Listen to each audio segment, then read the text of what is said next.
আহ, ভাই আপনি এনে কিতা করা বর্তমানে খালি দেখি মকইর মাঝখানো মকই ক্ষেতের মাঝখানে খালি কুচাও কিতো হয়েছে ঘটনাটা বুঝাইয়া দিলে তো ভালো হইল। এটা হইলো আপনার ভুট্টা খেতে ভুট্টা আচ্ছা মানে মকই।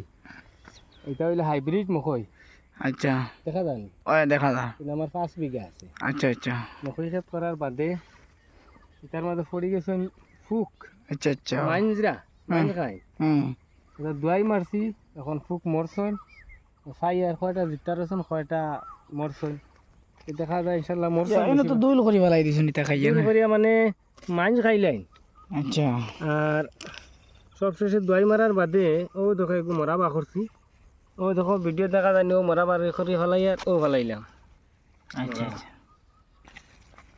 ও নে গুয়াত ওগুলো আপনার চলো।